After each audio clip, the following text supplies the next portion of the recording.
ఏ రాత రాసినా కాగితం తనలో దాచుకుంటుంది. కానీ కొన్ని రాతలు మాత్రమే కాగితాన్ని మనం దాచుకునేలా చేస్తాయి. అలాగే జీవితంలో కూడా కొన్ని కొన్ని పరిచయాలు అంతే. మనకు బాధ వస్తే మన మనసులో ఉన్న వాళ్లకు చెప్పుకోవచ్చు. మనసులో ఉన్నవాళ్లే బాధ పెడితే ఆ బాధ ఎవరితో చెప్పుకోవాలి? కోరికలు అనేవి ప్రయాణంలో తీసుకెళ్లే వస్తువుల వంటివి. ఎక్కువయ్యే కొలది బ్రతుకు భారమై ముందుకు సాగదు. నిజంగా ప్రేమించిన వారు ఆ వ్యక్తిలో తప్పులున్నా ఆ వ్యక్తిని వదులుకోకుండా ఉంటారో వారిది నిజమైన ప్రేమ. ఆ ప్రేమను ఆ వ్యక్తి గుర్తించగలిగితే తనకన్నా అదృష్టవంతులు ఉండరేమో. నోరారా పిలిస్తే మనసారా ఆనందిస్తాము. మనసారా ఆనందించామంటే మన గుండెల్లో నిలుపుకుంటాము. ఆత్మీయత అవధులు దాటి వస్తే పిలుపులు మన హృదయాన్ని తాకుతాయి. నచ్చి ఒకరిని ప్రేమిస్తే ఆ బంధం ఎన్ని రోజులు ఉంటుందో చెప్పలేము. కానీ నమ్మి ఒకరిని ప్రేమిస్తే ఆ బంధం ఎప్పటికీ ఒకేలా ఉంటుంది. ఒక బంధం కలవాలి అంటే రుణముండాలి.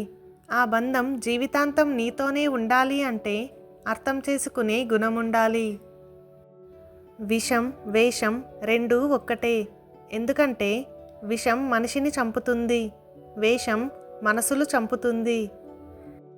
పాలలో పడ్డ బొగ్గుముక్క తాను కరిగి అయినా పాల రంగును మార్చాలని చూస్తుంది, కానీ తన రంగును మాత్రం మార్చుకోదు. అలాగే కొందరు వ్యక్తులు తాము పతనమవుతూ ఇతరులను కూడా పతన మార్గంలోకి లాగుతారు తప్ప తాము మారరు, మారడానికి ప్రయత్నం కూడా చేయరు. ఎదుటివారి మనసు గాయపరచడం నీటిలో రాయి వేసినంత సులభం. కానీ ఆ రాయి ఎంత లోతు వరకు వెళ్తుందో వేసిన వారికి కూడా తెలియకపోవచ్చు. వ్యక్తిత్వాన్ని చంపుకొని మరీ బంధాలను నిలబెట్టుకోవాల్సిన అవసరం లేదు. మనల్ని మనలా ఇష్టపడిన వారు మనతో ఉంటారు.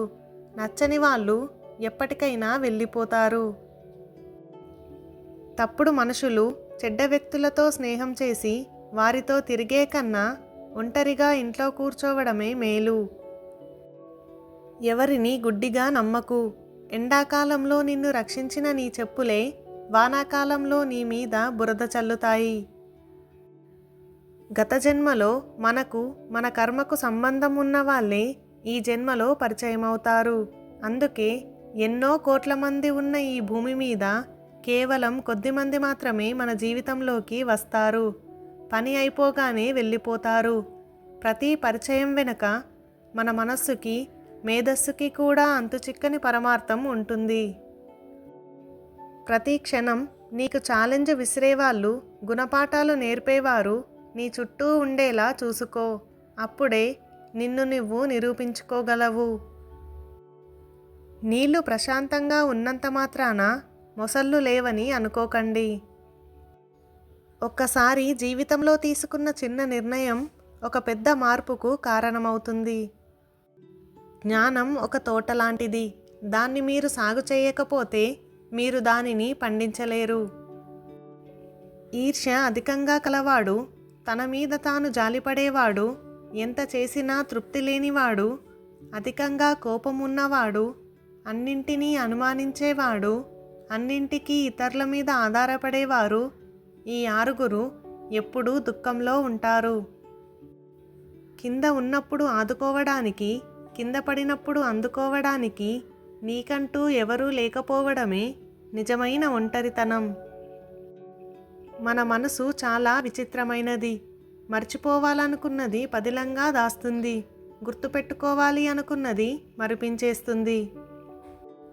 మీరు చేసే ప్రతి పనిని ఒకరు మంచి అంటారు, ఇంకొకరు చెడు అంటారు. చెడు అన్న వాళ్ళ దగ్గరే మీరు ఆగిపోతే మంచిని చూడలేరు, మీరు గెలవలేరు. కారణాలు ఏమైనప్పటికీ కొందరు నిన్ను ఇష్టపడతారు, మరికొందరు ద్వేషిస్తూ ఉంటారు. ద్వేషించే వాళ్ళను క్షమించండి, ఇష్టపడే వాళ్ళను ప్రేమించండి. జీవితంలో ఎవరినైనా మన అని గుడ్డిగా నమ్మకు. నిజాయితీగా బ్రతకడానికి ఇది మన తాతలు బ్రతికిన రాతయుగం కాదు, కల్తీ మనుషులు బ్రతుకుతున్న కలియుగం. అవకాశం రాకపోవడం దురదృష్టం, వచ్చిన అవకాశాన్ని సద్వినియోగం చేసుకోకపోవడం నిర్లక్ష్యం. నిరాశలో బ్రతకడం నేర్చుకొని నీ రాతని నిందిస్తే ఎలా? ఆశతో బ్రతకడం మొదలుపెట్టు. ఆనందాలు అవే కనబడతాయి. అనవసరంగా బాధపడకు. అడవికి పోయిన రాముడు రాజే, జూదంలో ఓడిన యుధిష్ఠరుడు రాజే. వ్యక్తిత్వం ఉన్నవాడికి గెలుపుతో సంబంధం లేదు, రాజ్యంతో పని లేదు. ఉన్నంతకాలం ఒంటరిగా ఉన్న రాజే. ఎవరి పరిస్థితులు ఎవరికి అర్థం కావు. వాళ్ళ స్థానంలో మనము ఉంటేనో, మన స్థానంలో వారుంటేనో తప్ప. మనిషి తానుండే ఇల్లు మారుస్తాడు, చేతిలో ఫోన్ మారుస్తాడు, వాడే వాహనాన్ని మారుస్తాడు, చివరికి మిత్రుడిని కూడా మార్చేస్తాడు. అయినా దుఃఖంలోనే ఉంటాడు. ఎందుకంటే తనను తాను మార్చుకోడు కాబట్టి. మనం అతిగా రాజీ పడడం అంటే మన పూర్తి వ్యక్తిత్వాన్ని తాకట్టు పెట్టుకోవడమే. అనుభవం ఎదిగిన ప్రయాణాన్ని బట్టి రాదు, తగిలిన గాయాన్ని బట్టి వస్తుంది. ఏ బంధమైనా మన అహంకారంతో దూరం చేసుకోవడం సులభమే, కానీ మళ్ళీ మనం తిరిగి ఎంత ప్రేమ చూపించినా ఆ బంధం పొందడం కష్టం. నువ్వు జీవితంలో ఎంత సాధించినా, ఎక్కడ ఉన్నా, ఎన్ని సౌకర్యాలు ఏర్పరచుకున్నా, నువ్వు వెళ్ళే దారికి బాట వేసింది నాన్న, ముళ్ళు లేకుండా చేసింది నాన్న అని మర్చిపోకు. ఏ పనైనా చేసే ముందు నిన్ను నువ్వు ప్రశ్నించుకో. నువ్వు చేస్తే సమాధానం తప్పక వస్తుంది. మంచి అనిపిస్తే చేసేయి, చెడు అనిపిస్తే ఆపేయి. మీకంటూ ఒక లక్ష్యం పెట్టుకొని పనిచేయండి, లేకపోతే వేరే వాళ్ళ లక్ష్యం కోసం పనిచేయవలసి వస్తుంది. జీవితం మనం అనుకున్నట్లు ఉంటుందని ముందే ఊహించుకోకండి. ఎందుకంటే పరిస్థితుల వల్ల మనం ఊహించుకున్నది నిజమవ్వకపోతే ఎంత ఆనందాన్ని అనుభవిద్దామనుకుంటామో అంతకు మించి రెట్టింపు బాధను భరించాల్సి వస్తుంది. ఒక అద్భుతం కోసం ఆశిస్తున్నాము, కానీ దానిపై ఆధారపడకండి. ఈ రోజుల్లో ఎంత తక్కువ మాట్లాడితే అంత విలువ, ఎంత దూరం ఉంటే అంత గౌరవం. మీరు దేనినైనా మీకున్న బలంతో సాధించాలి, కానీ ఎదుటి మనిషి బలహీనతను అడ్డం పెట్టుకొని సాధించకూడదు. అనుకోకుండా పరిచయమైన వాళ్ళతో విడదీయని బంధం ఏర్పడుతుంది. ఆ బంధం ఎలా ఉంటుంది అంటే కలిసి ఉండడానికి వీలు కాదు, విడిపోవడానికి మనసు రాదు. ఈ సమాజం ఎలా ఉంటుందో చూడడానికి కళ్ళే అవసరం లేదు, మనసు ఉంటే చాలు. నిమిషానికో మనిషి నిజస్వరూపం కనబడుతుంది.